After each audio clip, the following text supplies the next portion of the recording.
Este programa es posible gracias al equipo conformado por Gitanjali Suárez, Inmaculada Sebastiano, Melanie Pieruzzi, Carlos Javier Virgües, Fernando Camacho y Giancarlos Caraballo, y a todo el equipo de operaciones radio y Mundo UR. También puedes seguir la transmisión en vivo en mundour.com. Y recuerda que nos puedes seguir en @mundourweb, @radioescuelaur y @rafaelarraiz en X y @rafael.arraiz en Instagram. Venezolanos ya está disponible en el canal de YouTube de Unión Radio Cultural.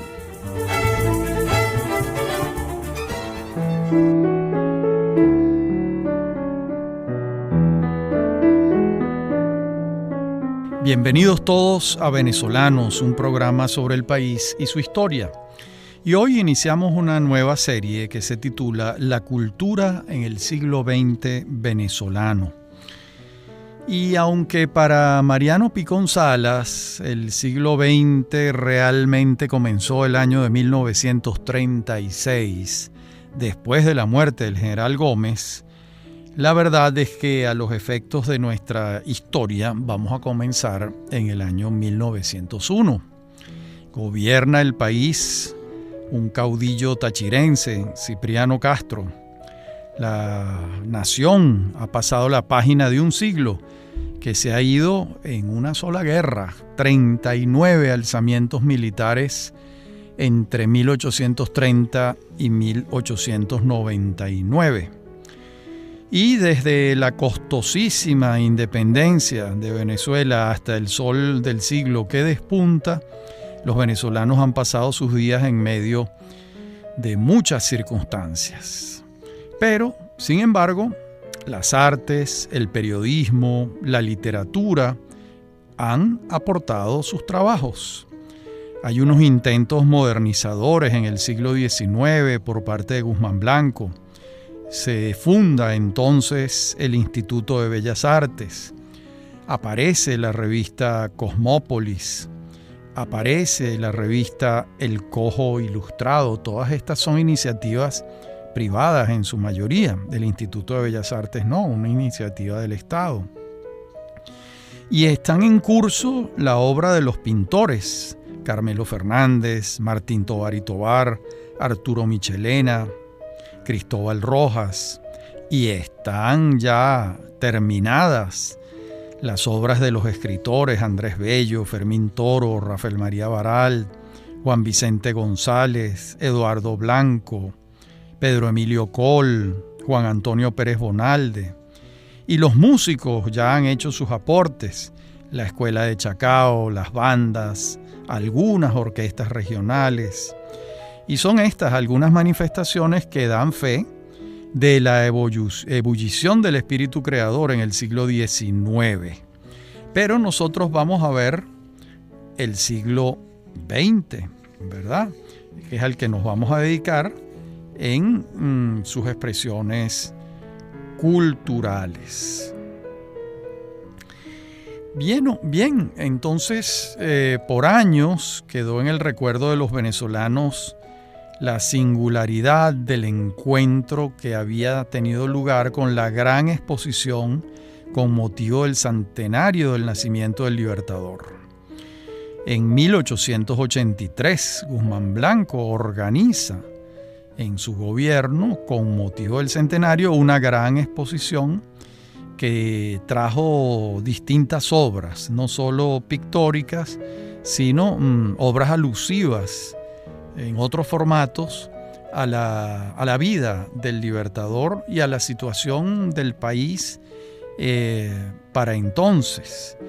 De modo que durante años quedó en el recuerdo esta exposición. Y desde los tiempos de la colonia había una afición pictórica importante por parte de los caraqueños. Se tenía a la pintura, se tenía por ella una suerte de devoción parecida a la que se le tiene hoy en día a la gente del mundo del espectáculo. La pintura no era ajena a los gobernantes de turno bien sea porque sabían que la única forma de inmortalidad iconográfica que tenían era el lienzo de un pintor, entre otras cosas porque no existía la fotografía, o porque formaba parte de la idea de hacer una iconografía patriótica que recogiera la gesta venezolana.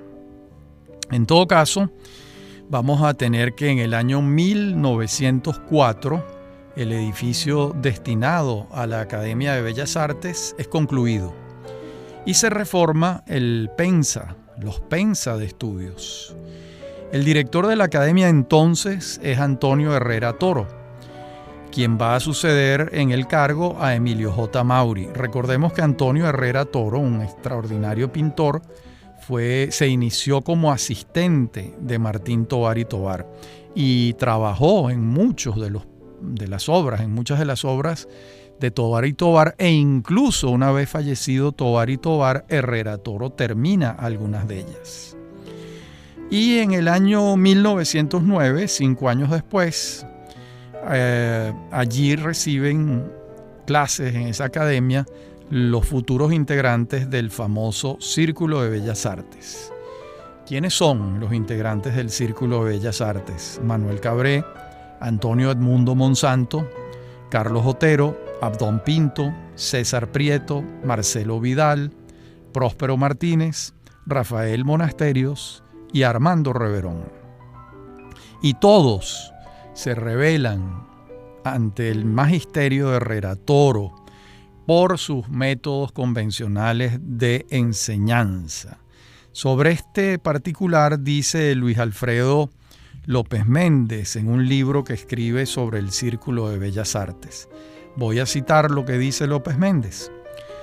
Los alumnos no se avenían con las severas disciplinas exageradamente académicas de su nuevo director, don Antonio Herrera Toro, lo cual los impulsó a formular una serie de peticiones al Ministerio de Instrucción Pública. Así era como entonces se llamaba el Ministerio de Educación.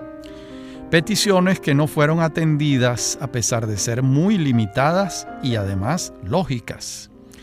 El país estaba regido por una economía agrícola y pecuaria muy modesta. La vida era difícil. El sucederse de férreas dictaduras mantenía a los venezolanos encerrados en una apatía y un desaliento tan grandes que se requería mucho amor por el arte, muchos sacrificios para decidirse a consagrarse por entero a su ejercicio. Esto dice López Méndez. Y la denominación Círculo de Bellas Artes, López Méndez se la atribuye al humorista y caricaturista Leoncio Martínez. Lo cierto es que alrededor de 1912 comienza a identificarse a este grupo de pintores como el Círculo de Bellas Artes. Y sobre este círculo dice Juan Calzadilla, el crítico e historiador también del arte venezolano. Dice Calzadilla: pintar directamente de la naturaleza, obedecer al impulso artístico natural y no someterse a ninguna fórmula o precepto académico eran postulados de los revoltosos, principios que animarán la práctica pictórica de varias generaciones en adelante. Desde entonces, la historia de la pintura venezolana se hace fuera de la academia y tiene por protagonista el paisaje al aire libre, a extramuros o en los rincones de la ciudad. Desaparecen el retrato de encargo, la pintura anecdótica, la historia y los tonos sombríos de la paleta. Se asumen riesgos más francos y directos con la realidad. Se hace doctrina vital del arte. Así concluye Calzadilla. De modo que ya en el siglo XX la pintura histórica que hizo magistralmente Tovar y Tovar o Michelena, pues ya no se hace, en alguna medida porque ya fue hecha, y toda la iconografía patriótica fue hecha casi en su mayoría por Tovar y Tovar, por un encargo expreso, un contrato firmado entre el gobierno de Antonio Guzmán Blanco y el pintor Tovar y Tovar. para la iconografía patriótica del Palacio Federal Legislativo y del Capitolio, que forma parte del palacio. Ahí están alrededor de 60 retratos hechos por Tovar y los plafones en el techo del Capitolio, la batalla de Carabobo y las otras batallas. Ahora nos está diciendo Calzadilla que el círculo en alguna medida está liberado de esto y entonces puede dedicarse los pintores del círculo a ver el paisaje, a interpretarlo, a tener otra perspectiva de la pintura. Pero así como el círculo fue determinante para el desarrollo posterior de la pintura en Venezuela, en aquellos años tuvieron lugar acontecimientos culturales de otra importancia. Por ejemplo, hay un grupo de escritores que fundan la revista Alborada. Estos escritores se frecuentaban casi a diario. También fueron amigos los poetas que van a formar luego la llamada generación de 1918. Y López Méndez se pregunta en su libro por el autor de la idea organizadora de la revista Alborada y menciona a Rómulo Gallegos y a Fernando Paz Castillo como posibles cerebros de la iniciativa de la reunión, al menos para debatir y para conversar, entre los redactores de la revista Alborada y los integrantes de la generación del 18. En cualquier caso, son contemporáneos y asisten a la misma eclosión creadora, encarnando revoluciones estéticas que solo con la perspectiva que el tiempo brinda hemos comprendido a cabalidad. Bien, en la próxima parte del programa seguiremos viendo estos inicios del siglo XX y cómo se va manifestando la cultura venezolana. Ya regresamos.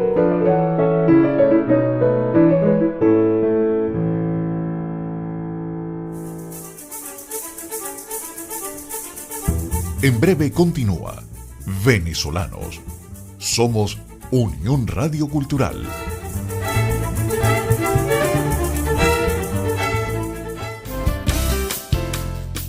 Estás escuchando Unión Radio Cultural. Este y otros programas de Venezolanos los puedes oír en formato podcast a través de Anchor.fm. Para alguna sugerencia sobre este espacio, pueden escribirnos al correo rafaelarraiz@hotmail.com. Somos Unión Radio Cultural.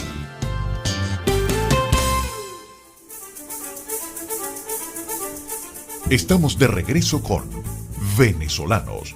Somos Unión Radio Cultural.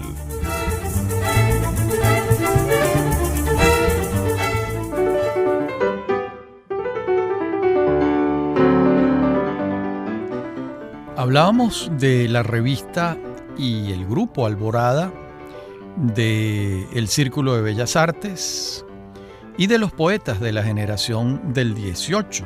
Y ninguno de ellos sospechaba probablemente que Rómulo Gallegos iba a ser el autor que luego fue. Bueno, y tampoco intuían que entre ellos vivía un gran poeta como fue Salustio González Rincones.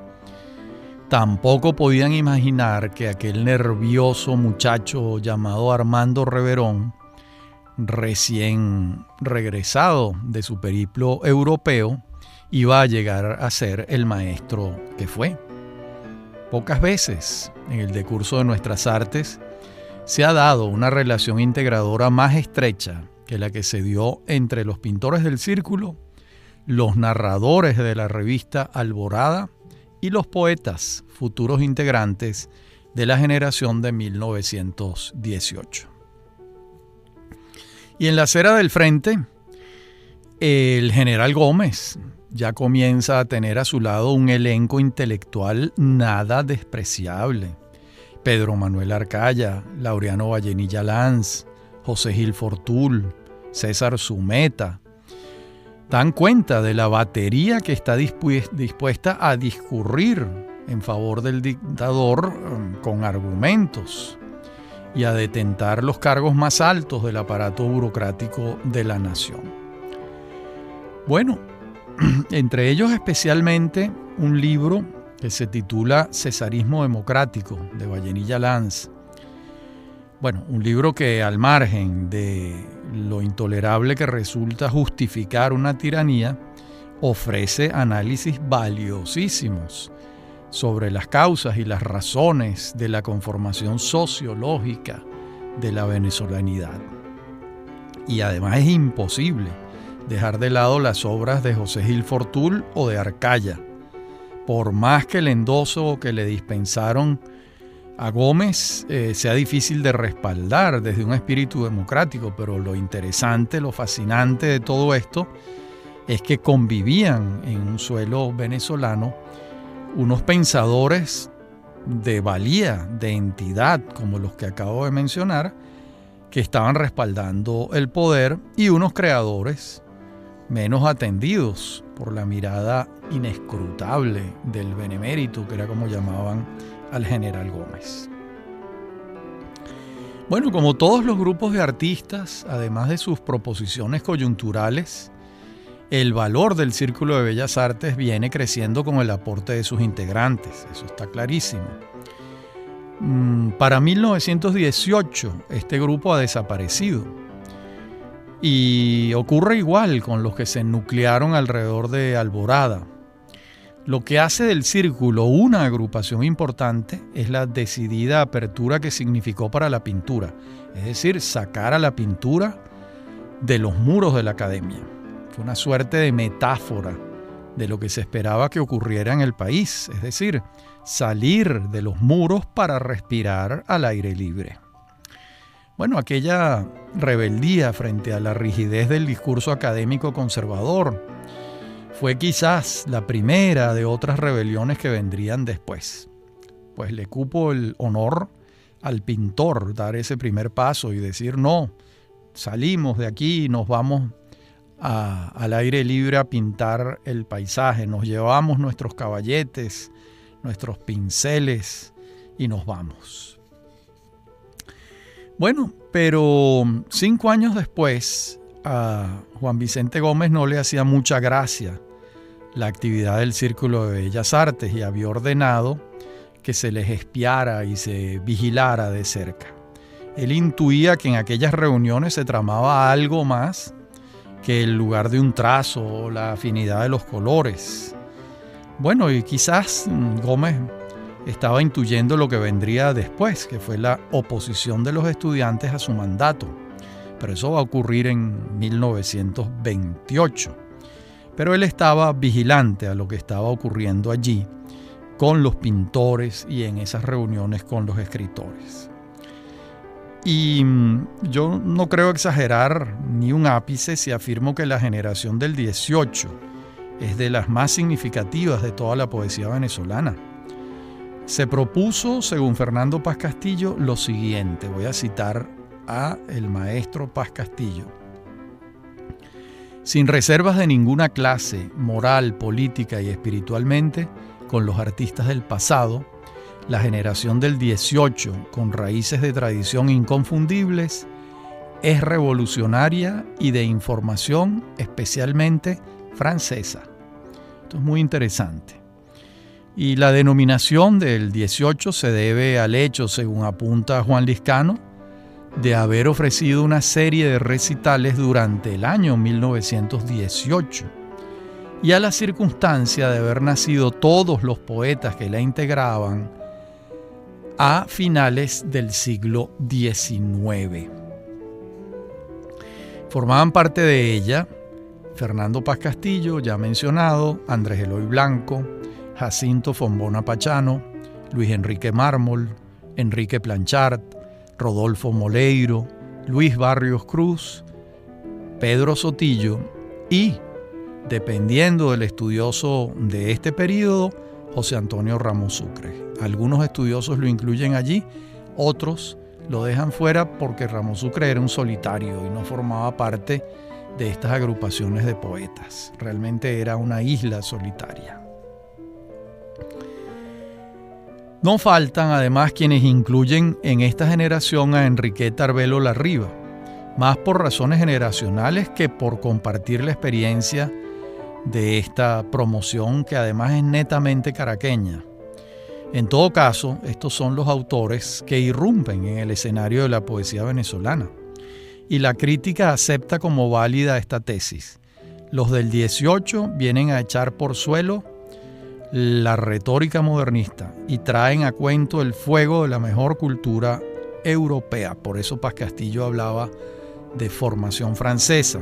Ellos leen y adoran a Henri Bergson y a Francia y sienten que empalmando con la cultura francesa siguen el hilo de Andrés Bello.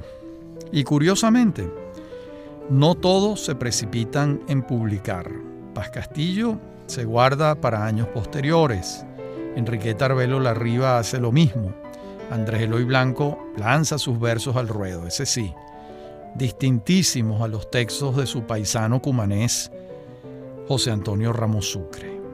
Enrique Planchar, con la publicación de su poemario del año 1918, viene a robustecer la significación de los recitales que se venían dando como identificatorios de la generación. Esta generación, como todas, surge con un ideario común que luego cada quien se encarga de desmentir con sus actos o de seguir cuando es el caso. Entre los rasgos comunes brillaba el de, voy a citar, marginamiento de la actividad política. Esta fue una conducta que más adelante Andrés Eloy Blanco, Fombona Pachano y Sotillo no mantuvieron, obviamente. También figuraba el idealismo como piedra angular, al lado de la condición común de ser hijos de la posguerra, por supuesto, de la Primera Guerra Mundial. Además, se les identificaba comúnmente por ser cercanos al impresionismo que trabajaban sus compañeros del Círculo de Bellas Artes. Y no es gratuito en este sentido que sea Enrique Planchar el que primero publica y el que recoja mejor el tono que en aquel momento se perseguía. De hecho, a la distancia, a Planchar se le recuerda como el crítico privilegiado de artes plásticas de aquella época. Se le recuerda más así que como autor de aquel libro titulado Primeros Poemas. Y la verdad es que los libros excepcionales de estos poetas vienen después. Es el caso de El Muro, de Fernando Paz Castillo, publicado en 1964. El cielo de esmalte y las formas del fuego, de Ramos Sucre, son de 1929. Voz aislada, de Enriqueta Arbelo Larriba, es de 1939. Tenso en la sombra, de Rodolfo Moleiro, es de 1968. De modo que en su momento, la significación de la generación de 1918 estuvo más ajustada a la incidencia que sobre la realidad poética de su tiempo provocaba. Era más una voz que se alzaba y señalaba otro camino que una voz educada en ese momento para ofrecer sus mejores cantos. Y entre aquella promoción y el nacimiento de la vanguardia median muy pocos años, pero grandes diferencias. Y la crítica tiene a un libro como el iniciador de la vanguardia poética venezolana. Ese libro se titula Áspero, de 1924, y su autor es un barquisimetano llamado Antonio Arraiz. A la edad de 16 años se va Arraiz a vivir a Nueva York. Lo animaba el sueño de ser aviador y actor de cine, pero se le atraviesa en el camino la poesía de Walt Whitman y se le ofrece una ciudad que era la cuna de las luces del progreso en aquel entonces, la cabeza de playa de la modernidad. Y él se dedica a la poesía, aunque allá desempeña distintísimos trabajos. Áspero vino a ser, dice Arturo Uslar Pietri, Áspero vino a ser el primer ensayo afortunado de unificación de nuestra poesía y nuestra realidad. Pocos libros como este han tenido una gran importancia, mayor en la orientación de la conciencia de un grupo de hombres que a su vez han influido en la orientación de la conciencia colectiva. En la próxima parte del programa seguimos con este tema. Ya regresamos.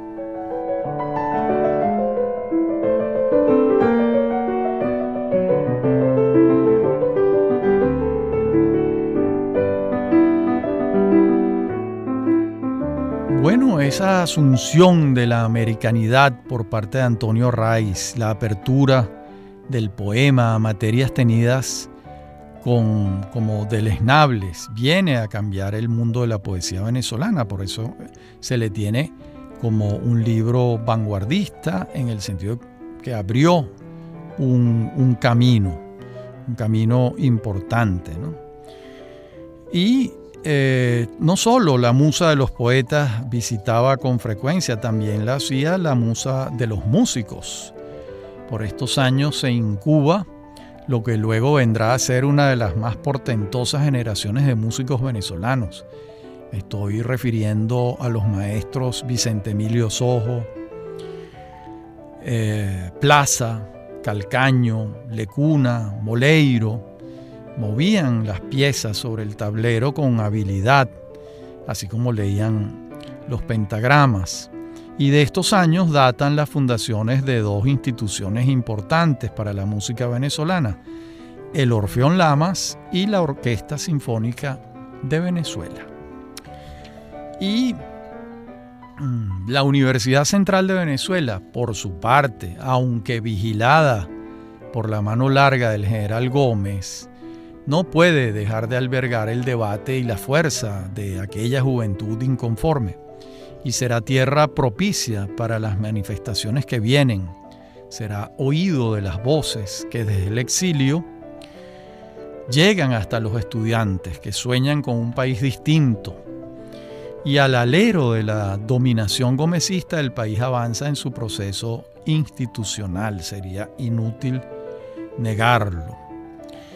Entre 1914 y 1920 tienen lugar importantísimos descubrimientos de yacimientos petroleros en Venezuela. El ministro Gumersindo Torres logra que el Congreso Nacional promulgue una ley de hidrocarburos, la primera, en el año 1920. Y la cultura, la manera de ser del venezolano, la relación con la tierra, casi diría que la psique, el alma del venezolano, va a cambiar o a empezar a sufrir un proceso de metamorfosis con la llegada del oro negro. Son múltiples las influencias culturales que ha traído el petróleo, pero basta señalar algunas, desde la aparición de los Estados Unidos de Norteamérica como un polo importante vinculado con la industria petrolera, así como Gran Bretaña, que es el otro polo importante vinculado con la industria petrolera, van a abrir un camino distinto al que prevaleció en el mundo cultural durante todo el siglo XIX, que fue Francia y París. Ahora la gente volteaba hacia el norte. Les dije antes que Antonio Arraiz no se fue a París, se fue a Nueva York. De modo que había un cambio de imán, digamos así, para la cultura, ¿no? Que era importante señalar. Y bueno, aquel descontento con el régimen de Juan Vicente Gómez tarde o temprano se iban a manifestar, y así fue en la generación de 1928, en febrero, con la celebración de la Semana del Estudiante. El año anterior se había robustecido la Federación de Estudiantes de Venezuela, la FEB, y ocurrieron estos hechos en esa Semana del Estudiante. Allí una estudiosa de este tema, María de Lourdes Acedo de Sucre, en su libro La generación venezolana de 1928, dice lo siguiente: el discurso de Jovito Villalba en el Panteón Nacional, en el que no se silenció la situación nacional y se hicieron ligeras alusiones a las libertades perdidas y al imperialismo, el poema Homenaje y Demanda del Indio de Pío Tamayo, las palabras pronunciadas por Joaquín Gabaldón Márquez en la concentración estudiantil de La Pastora y el discurso de clausura pronunciado por Rómulo Betancourt en el recital poético. Bueno, la reacción de Gómez fue inmediata. Fueron encarcelados Betancourt, Villalba, Tamayo, Prince Lara. Muchos fueron enviados al castillo de Puerto Cabello. Otros lograron irse, como es el caso de Betancourt. De modo que viene una etapa compleja para estos estudiantes.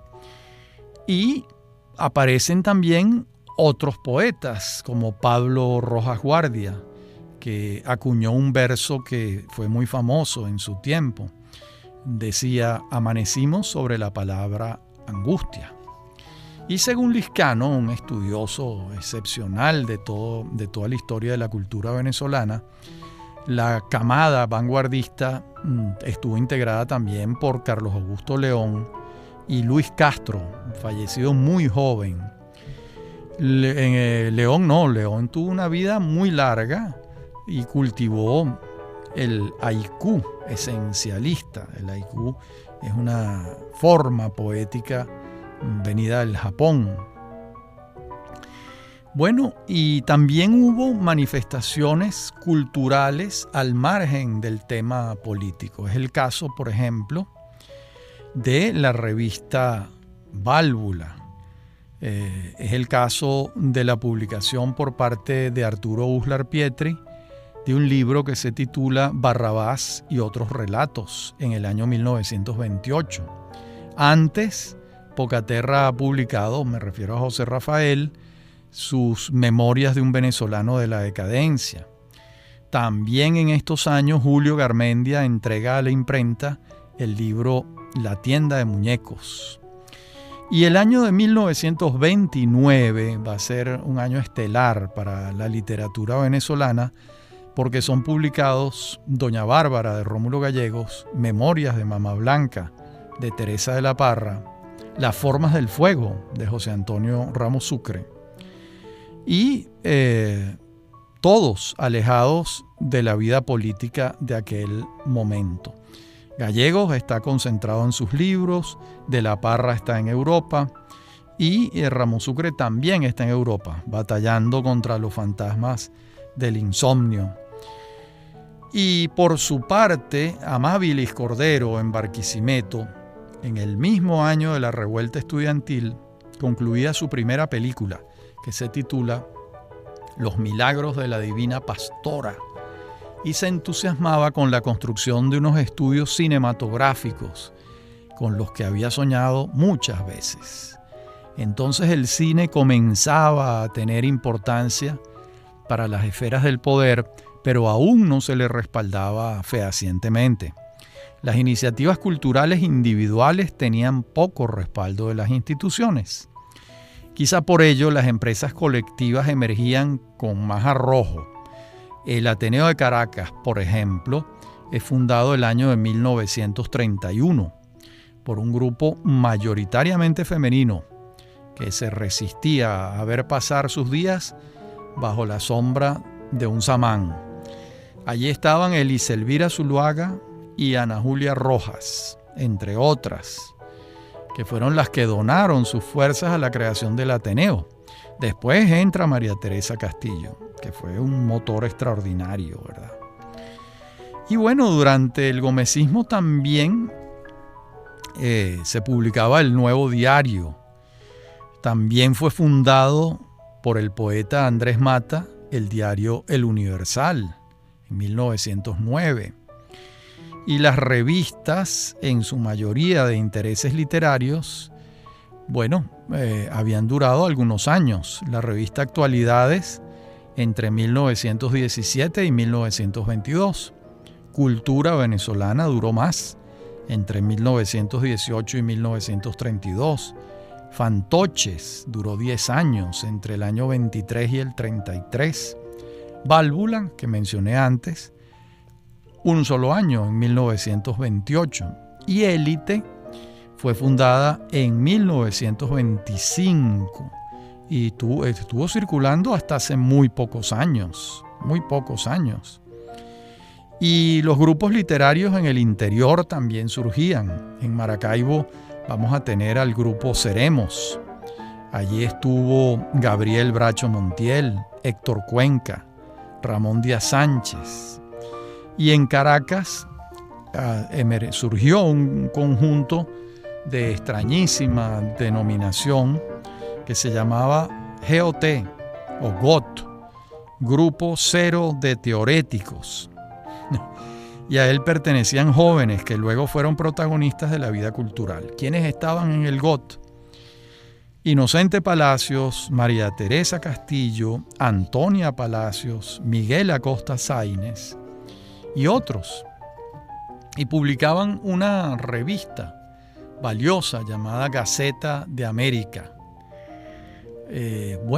Y también estaba otra revista, El Ingenioso Hidalgo, que la publicaban Arturo Uslar Pietri, Alfredo Bulton, Pedro Sotillo y Julián Padrón. Y en la próxima parte del programa vamos a ver cómo la asunción del poder por parte del general López Contreras representó un clima propicio para el surgimiento de grupos culturales de distinta naturaleza. Ya regresamos.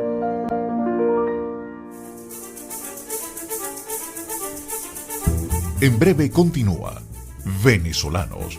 Somos Unión Radio Cultural.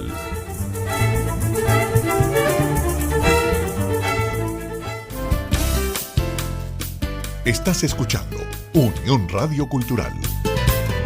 Este y otros programas de Venezolanos los puedes oír en formato podcast a través de Anchor.fm.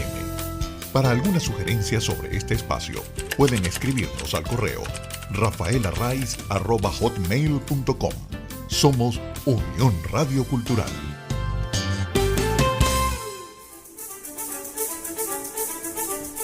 Estamos de regreso con Venezolanos. Somos Unión Radio Cultural.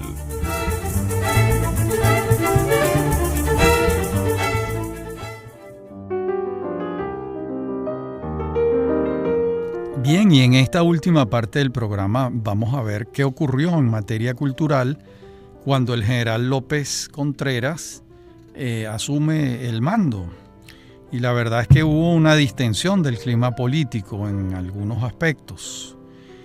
De modo que, los poetas se juntaron en torno a una revista y un grupo con el mismo nombre, Viernes, y asumían como propio el símbolo de la rosa de los vientos, que es un símbolo marino, y estaban aludiendo claramente a los aires de apertura al mundo que los ventilaban, porque la rosa de los vientos apunta a los 4 puntos cardinales. Y se esmeraron los poetas del grupo Viernes en leer en otras lenguas, en traducir a los autores de su predilección, proclamaron el norte cosmopolita de sus lecturas, ya sea europeo o norteamericano. Querían salir a la luz, ¿verdad?, con una antorcha prendida en la mano. Y en el editorial del primer número de la revista puede leerse lo siguiente. Viernes es un grupo sin limitaciones, y es esta, Viernes, una revista que expone poesía y que se expone. Aquí se encuentran y se reencuentran las excelencias de 2 generaciones, porque cuando otros países insisten todavía en plantear el pleito de las generaciones, nosotros tenemos prisa por salir del atolladero. Resolvemos el problema así. De una peña, Viernes, cordial pero intrascendente, hicimos un grupo, Viernes, interventor de la cultura que se identificaba con la rosa de los vientos. Bueno, hay que recordar que... y concluían: todas las direcciones, todos los vuelos, todas las formas. ¿Acaso sé yo las normas de mis compañeros? Bueno, hay que recordar que ellos se reunían los viernes en una cafetería o una cervecería en el centro de Caracas. ¿Y quiénes formaban parte de este grupo? Vicente Gervasi, el gran poeta, José Ramón Heredia, Luis Fernando Álvarez, Pascual Venegas Filardo, Pablo Rojas Guardia, Otto de Sola, Ángel Miguel Queremel y algunos otros. Y la verdad es que los aportes de este grupo a la poesía venezolana son notables. Bastaría con señalar 2 poemarios de Gervasi. Me refiero a Mi padre el inmigrante y a Los espacios cálidos. Un libro de Heredia, Maravillado Cosmos. Otro de Venegas Filardo, titulado La niña del Japón. Y uno de Rojas Guardia, Trópico lacerado. Estos libros justifican la alta ponderación en que se ha tenido al Grupo Viernes en la historia de la poesía venezolana. Pero además de estos logros, en su momento, el Grupo Viernes encarnó el espíritu del cambio cultural que se estaba dando en el país, la modernización. Simbolizaron algo así como la salida del ovíparo de la cáscara que lo contiene. Bueno, y lo cierto es que al comienzo de su gobierno, el general López Contreras logró atraer hacia su equipo a un buen grupo de intelectuales dispuestos a mandar. Allí estaban formando parte de su gobierno el recordado Alberto Adriani, el narrador José Rafael Pocaterra, el escritor y abogado Arturo Uslar Pietri, el novelista Rómulo Gallegos, el ensayista Mariano Picón Salas, el escritor Ramón Díaz Sánchez, el crítico de arte Enrique Planchar. Todos ellos colaboraron en distintas posiciones culturales y pedagógicas en el gobierno de López Contreras. Y bueno, así fue como hubo cambios importantes, porque el viejo Ministerio de Instrucción Pública cambia de nombre y de concepción y pasa a llamarse Ministerio de Educación Nacional. Entonces se crea el Instituto Pedagógico Nacional, una institución importantísima para la formación de los docentes. Se contrata en Chile a un contingente de profesores de altísima calidad gracias a las gestiones de Picón Salas. Y comienza el Instituto Pedagógico Nacional. Dentro del Ministerio de Educación se crea la Dirección de Cultura y Bellas Artes, que va a tener por tarea el fomento de las artes en sus facetas más diversas. De esta dirección salió la iniciativa de crear la Revista Nacional de Cultura y encargarle su fundación a Mariano Picón Salas. También de este despacho surge la iniciativa de crear la Biblioteca de Cultura Venezolana, que después derivó en la legendaria Biblioteca Popular Venezolana. Pero por si esto fuera poco, el general López concluye el encargo que le han hecho a Carlos Raúl Villanueva a finales del gobierno de Gómez, que es el diseño de 2 museos, el Museo de Bellas Artes y el Museo de Ciencias Naturales, concluidos en el año 1938 y 1940 respectivamente. De modo que el Estado se está pronunciando en cuanto a la creación de instituciones que fomenten la vida cultural y que mejoren la educación venezolana. Allí interviene, pues, el Estado modernizando sectores largamente desatendidos por el gomecismo. Y bueno, es verdad que el presidente López Contreras atina en la escogencia de estos venezolanos. Sin embargo, bueno, no todo fue miel sobre hojuelas. Hubo también un cambio en la orientación política de López Contreras, y quienes se habían incorporado a la vida política después fueron de nuevo expulsados del país por las ideas de izquierda, las ideas comunistas que tenían, y en aquellos tiempos la Constitución de Venezuela no las admitía. Mientras tanto, la vida literaria seguía su curso. Andrés Eloy Blanco publicaba Barco de Piedra en el año 1938.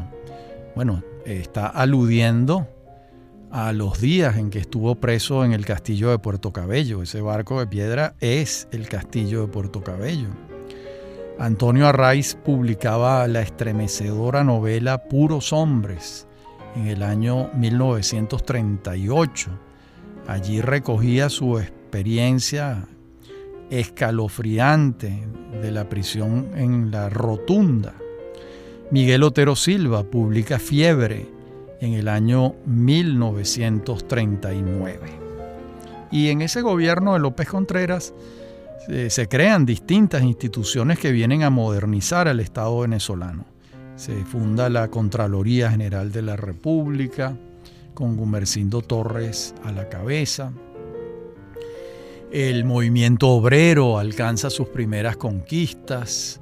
En 1939 se crea el Banco Central de Venezuela para la política monetaria. Se promulga la Ley de Seguro Social Obligatorio. Se crea el Ministerio de Sanidad y López Contreras nombra al eminente médico Enrique Tejera Guevara. Bueno, son años de modernización. Y en las artes plásticas, bueno, se nutren con la aparición de nuevos pintores ya distintos a los del Círculo de Bellas Artes. A esta nueva promoción, Enrique Planchar la llamó la Escuela de Caracas. Y en todo caso, lo cierto es que de ella formaban parte Pedro Ángel González, Eliselvira Zuluaga, Marcos Castillo, Antonio Alcántara, Alberto Egea López, Rafael Ramón González y Armando Lira. Y dice Calzadilla sobre esta generación: Marcos Castillo y Pedro Ángel González son los de obra más significativa. Pero bueno, no podemos dejar de lado las obras de los demás. Y fue común a esta generación el interés por trabajar la espacialidad con esmero, la naturaleza, no ya en su versión realista, sino en su versión sentimental. Bueno, y al margen de estos proyectos estéticos estaba trabajando Pedro Centeno Vallenilla, y también empiezan a aparecer los pintores del realismo social, donde en sus inicios estuvieron Héctor Poleo, César Rengifo, Pedro León Castro y Gabriel Bracho Montiel. Bien, y así llegamos nos vamos acercando al final de este primer programa, de esta breve serie sobre la cultura venezolana en el siglo XX. Y hemos hablado pues de algunas áreas, no de todas. En los próximos programas intentaremos abordar otras áreas específicas. En este caso nos hemos esmerado en las artes plásticas, en la literatura, en el cine, en la arquitectura. Hemos hecho menciones a cada una de estas áreas. En nuestro próximo programa volveremos sobre el desarrollo de estas áreas del mundo cultural y agregaremos algunas otras nuevas. Como siempre, ha sido un placer hablar para ustedes en esta serie sobre la cultura venezolana en el siglo XX, una breve serie que servirá como un abreboca para los interesados en estos temas. Hasta nuestro próximo encuentro.